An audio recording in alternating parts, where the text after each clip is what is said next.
ನಮಸ್ತೆ ಎಲ್ಲರಿಗೂ welcome back to my channel.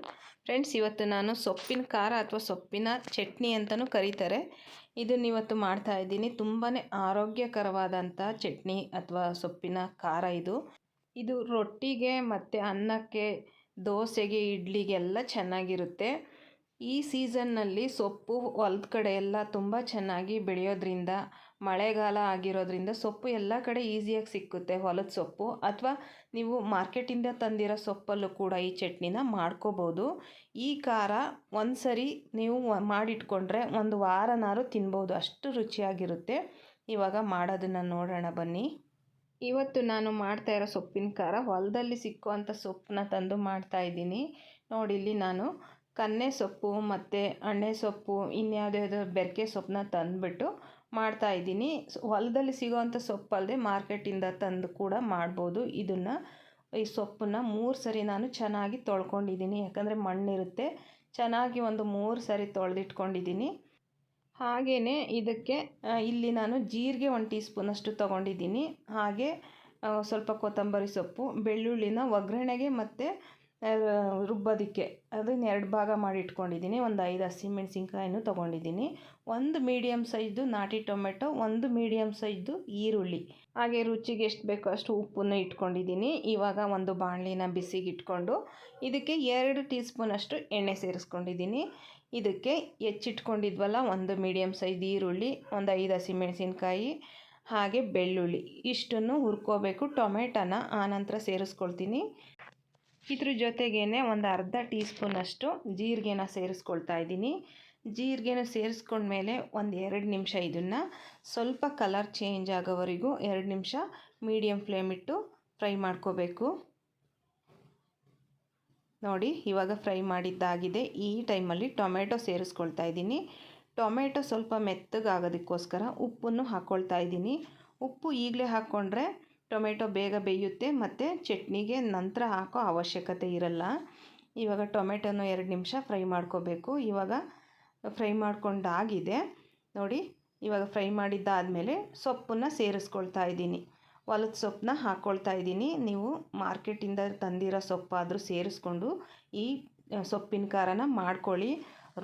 ಅಕ್ಕಿ ರೊಟ್ಟಿಗೆ, ರಾಗಿ ರೊಟ್ಟಿಗೆ, ಅನ್ನಕ್ಕೆ, ದೋಸೆಗಂತೂ ತುಂಬಾ ಚೆನ್ನಾಗಿರುತ್ತೆ ಈ ಸೊಪ್ಪಿನ ಖಾರ. ಒಂದು ಸರಿ ಟ್ರೈ ಮಾಡಿ ನೋಡಿ. ಇವಾಗ ಸೊಪ್ಪು ಸ್ವಲ್ಪ ಕಮ್ಮಿ ಆಗಬೇಕು ಫ್ರೈ ಆಗಿ, ಅದಕ್ಕೋಸ್ಕರ ಮುಚ್ಚಿ ಒಂದು 2 ನಿಮಿಷ ಬಿಟ್ಟರೆ ನೋಡಿ ಸೊಪ್ಪೆಲ್ಲ ಬೆಂದು ಸ್ವಲ್ಪ ಕೆಳಗಡೆ ಹೋಗಿರುತ್ತೆ. ಇವಾಗ ಚೆನ್ನಾಗಿ ಮಿಕ್ಸ್ ಮಾಡ್ಕೊಳ್ಳಿ. ಈ ರೀತಿ ಒಂದು 5 ನಿಮಿಷ ಫ್ರೈ ಮಾಡಿಕೊಂಡ್ರೆ ಸಾಕು.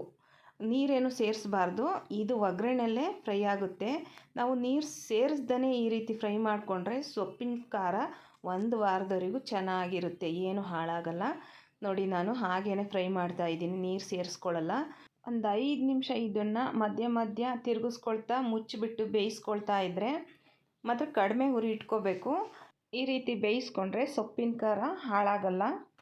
ನಾವು ಹಾಗೆ ಉರಿ ಜಾಸ್ತಿ ಕೊಟ್ಬಿಟ್ಟು ಸಡನ್ನಾಗಿ ಬೇಯಬೇಕು ಅಂತ ಮಾಡಿದರೆ ಚಟ್ನಿ ತುಂಬ ದಿನ ಬಾಳಿಕೆ ಬರಲ್ಲ. ಈ ರೀತಿ ಕಡಿಮೆ ಉರಿ ಇಟ್ಟು ಒಗ್ಗರಣೆಯಲ್ಲೇ ಚೆನ್ನಾಗಿ ಸೀಸ್ಕೋಬೇಕು ನೀರನ್ನೆಲ್ಲ, ಆವಾಗ ಸೊಪ್ಪಿನ ಖಾರ ಚೆನ್ನಾಗಿ ಬರುತ್ತೆ. ನಾನು ಒಂದು 5 ನಿಮಿಷ ಇದನ್ನು ಮುಚ್ಚಿ ಮಧ್ಯ ತಿರುಗಿಸ್ತಾ ಬೇಯಿಸ್ಕೊಳ್ತಾ ಇದ್ದೀನಿ. ನೋಡಿ, ನಾನು ನೀರು ಸೇರಿಸಿರಲಿಲ್ಲ, ಅದೇ ನೀರು ಬಿಟ್ಕೊಂಡಿದೆ. ಇವಾಗ ಚೆನ್ನಾಗಿ ಬೆಂದಿದೆ ಸೊಪ್ಪು. ಇವಾಗ ಇದನ್ನು ಸ್ಟವ್ ಆಫ್ ಮಾಡ್ತಾ ಇದ್ದೀನಿ. ಒಂದು 5 ನಿಮಿಷ ಈ ರೀತಿ ಫ್ರೈ ಮಾಡಿಕೊಂಡ್ರೆ ಸೊಪ್ಪೆಲ್ಲ ಚೆನ್ನಾಗಿ ಬೆಂದೋಗುತ್ತೆ. ಇವಾಗ ನೋಡಿ, ಸ್ಟವ್ ಆಫ್ ಮಾಡಿಬಿಟ್ಟು ಇದು ತಣ್ಣಗಾಗೋದಕ್ಕೆ ಬಿಡ್ತಾ ಇದ್ದೀನಿ. ಸಂಪೂರ್ಣವಾಗಿ ತಣ್ಣಗಾಗಬೇಕು.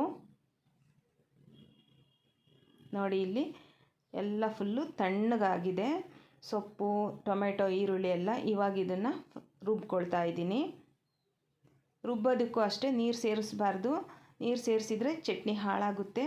ಇವಾಗ ಸ್ವಲ್ಪ ಕೊತ್ತಂಬರಿ ಸೊಪ್ಪು ಸೇರಿಸ್ಕೊಂಡು ಇದನ್ನು ಇವಾಗ ನೋಡಿ ರುಬ್ಕೊಂಡಿದ್ದೀನಿ. ನಾನು ನೀರು ಸೇರಿಸಿಲ್ಲ ಇಲ್ಲಿ, ಹಾಗೇನು ರುಬ್ಬಿದ್ದೀನಿ. ಅದರಲ್ಲೇ ನೀರಿನಂಶ ಇರೋದ್ರಿಂದ ಈ ರೀತಿ ಚಟ್ನಿ ಬಂದಿದೆ. ತುಂಬ ನುಣ್ಣಗೆ ರುಬ್ಬಕ್ಕೆ ಹೋಗಬೇಡಿ ಸೊಪ್ಪಿನ ಖಾರನ. ಈ ರೀತಿ ಸ್ವಲ್ಪ ದಪ್ಪಾಗೆ ರುಬ್ಕೊಳ್ಳಿ. ಒಂದು ವೇಳೆ ಗಟ್ಟಿ ಆದರೆ ನೀರು ಸೇರಿಸ್ಕೋಬೋದು, ಸ್ವಲ್ಪ ಜಾಸ್ತಿ ನೀರು ಸೇರ್ಸೋಕ್ಕೆ ಹೋಗಬೇಡಿ. ನೀರು ಸೇರಿಸಿದ್ರೆ ಒಗ್ಗರಣೆಯಲ್ಲಿ ಸ್ವಲ್ಪ ಜಾಸ್ತಿ ಬೇಯಿಸ್ಕೋಬೇಕಷ್ಟೇ. ಒಗ್ಗರಣೆಗೆ ಒಂದು ಬಾಣಲಿನ ಬಿಸಿಗಿಟ್ಕೊಂಡಿದ್ದೀನಿ. ಇದಕ್ಕೆ 2 ಟೀ ಸ್ಪೂನಷ್ಟು ಎಣ್ಣೆ ಸೇರಿಸ್ಕೊಂಡಿದ್ದೀನಿ. ಎಣ್ಣೆ ಜಾಸ್ತಿ ಬೇಕಂದರೆ ಹಾಕ್ಕೊಳ್ಳಿ, ನಮ್ಮನೆ ಎಣ್ಣೆ ಸ್ವಲ್ಪ ಕಡಿಮೆನೇ ನಾವು ಬಳಸೋದು. ಎಣ್ಣೆ ಬಿಸಿ ಆದಮೇಲೆ ಇದಕ್ಕೆ ಒಂದು ಅರ್ಧ ಟೀ ಸ್ಪೂನಷ್ಟು ಸಾಸಿವೆ ಸೇರಿಸ್ಕೊಳ್ತಾ ಇದ್ದೀನಿ. ಸಾಸಿವೆ ಎಲ್ಲ ಚೆನ್ನಾಗಿ ಸಿಡಿಬೇಕು. ಸಾಸಿವೆ ಚೆನ್ನಾಗಿ ಸಿಡಿಲಿಲ್ಲ ಅಂದರೆ ಕಹಿ ಆಗಿಬಿಡುತ್ತೆ. ನೋಡಿ, ಸಾಸಿವೆ ಎಲ್ಲ ಸಿಡಿದಾದ್ಮೇಲೆ ಇದಕ್ಕೆ ಒಣಮೆಣಸಿನ್ಕಾಯಿ ಹಾಗೆಯೇ ಕರಿಬೇವನ್ನ ಸೇರಿಸ್ಕೊಳ್ತಾ ಇದ್ದೀನಿ. ಹಾಗೆ ಒಂದು 5 ಎಸಳು ಬೆಳ್ಳುಳ್ಳಿನೂ ಗೆಜ್ಜಿಬಿಟ್ಟು ಹಾಕ್ಕೊಂಡಿದ್ದೀನಿ. ಇದನ್ನು ಚೆನ್ನಾಗಿ ಫ್ರೈ ಮಾಡ್ಕೋಬೇಕು. ಫ್ರೈ ಮಾಡ್ಕೊಂಡಾದಮೇಲೆ ಚಟ್ನಿಗೆ ಸೇರಿಸ್ಕೋಬೇಕು. ಇವಾಗ ಇದನ್ನು 1 ನಿಮಿಷ ಚೆನ್ನಾಗಿ ಫ್ರೈ ಮಾಡ್ಕೋಬೇಕು. ಬೆಳ್ಳುಳ್ಳಿ ಪರಿಮಳ ಎಲ್ಲ ಚೆನ್ನಾಗಿ ಬರಬೇಕು. ಅಲ್ಲಿವರೆಗೂ 1 ನಿಮಿಷ ಇದನ್ನು ಫ್ರೈ ಮಾಡ್ಕೊಳ್ಳಿ. ನೋಡಿ, ಈ ರೀತಿ ಫ್ರೈ ಮಾಡ್ಕೊಂಡಿದ್ದಾದಮೇಲೆ ನಾನು ಇದಕ್ಕೆ ರುಬ್ಕೊಂಡಿರೋ ಚಟ್ನಿನೂ ಹಾಕ್ಕೊಳ್ತಾ ಇದ್ದೀನಿ. ಈ ರೀತಿ ಮಿಕ್ಸ್ ಮಾಡಿಕೊಂಡ್ರೆ ಒಗ್ಗರಣೆಯಲ್ಲಿ ಚಟ್ನಿ ತುಂಬ ಚೆನ್ನಾಗಿರುತ್ತೆ. ನೀವು ಒಂದು ಸರಿ ಟ್ರೈ ಮಾಡಿ ನೋಡಿ. ಸೊಪ್ಪಿನ ಖಾರ, ನಾನು ಚಟ್ನಿ ಅಥವಾ ಸೊಪ್ಪಿನ ಖಾರ ಎರಡೂ ಬಳಸ್ತಾರೆ ನಮ್ಮ ಕಡೆ. ನಾವು ಸೊಪ್ಪಿನ ಖಾರ ಅಂತಲೇ ಜಾಸ್ತಿ ಹೇಳೋದು. ನೋಡಿ, ಇವಾಗ ಇದನ್ನು ಚೆನ್ನಾಗಿ ರೀತಿ ಒಗ್ಗರಣೆಯಲ್ಲೇ ಫ್ರೈ ಮಾಡ್ಕೋಬೇಕು. ಈಗ ಇದನ್ನು 1-2 ನಿಮಿಷ ಈ ರೀತಿ ಮಿಕ್ಸ್ ಮಾಡಿಕೊಂಡ್ರೆ ಸಾಕು. ಜಾಸ್ತಿ ಕುದಿಸಿ ಬೇಯಿಸೋ ಅವಶ್ಯಕತೆ ಇಲ್ಲ.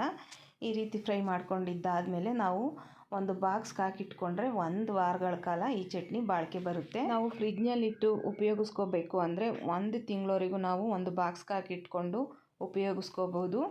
ಏನು ಹಾಳಾಗಲ್ಲ ಈ ಸೊಪ್ಪಿನ ಖಾರ. ಬಿಸಿ ಬಿಸಿ ಅನ್ನ ಮತ್ತು ಬಿಸಿ ರೊಟ್ಟಿ ಜೊತೆ ತುಪ್ಪ ಹಾಕ್ಕೊಂಡು ತಿಂತಾಯಿದ್ರಂತೂ ಸೊಪ್ಪಿನ ಖಾರದ ಜೊತೆ ತುಂಬಾ ರುಚಿಯಾಗಿರುತ್ತೆ. ನೋಡಿ, ಇವಾಗ ಸೊಪ್ಪಿನ ಚಟ್ನಿ ರೆಡಿಯಾಗಿದೆ. ಹಾಗೆ ಫ್ರೆಂಡ್ಸ್, ಈ ವಿಡಿಯೋನ ಇಲ್ಲಿಗೆ ಮುಗಿಸ್ತಾ ಇದ್ದೀನಿ. ಈ ನನ್ನ ವಿಡಿಯೋ ಇಷ್ಟ ಆಗಿದ್ದರೆ ಪ್ಲೀಸ್ ಒಂದು ಲೈಕ್ ಮಾಡಿ, ಶೇರ್ ಮಾಡಿ, ಹಾಗೆ ನನ್ನ ಚಾನಲ್ನ ಪ್ಲೀಸ್ ಸಬ್ಸ್ಕ್ರೈಬ್ ಮಾಡಿ ಅಂತ ಕೇಳ್ಕೊಳ್ತಾ ಈ ವಿಡಿಯೋನ ಇಲ್ಲಿಗೆ ಮುಗಿಸ್ತಾ ಇದ್ದೀನಿ. Thank you for watching.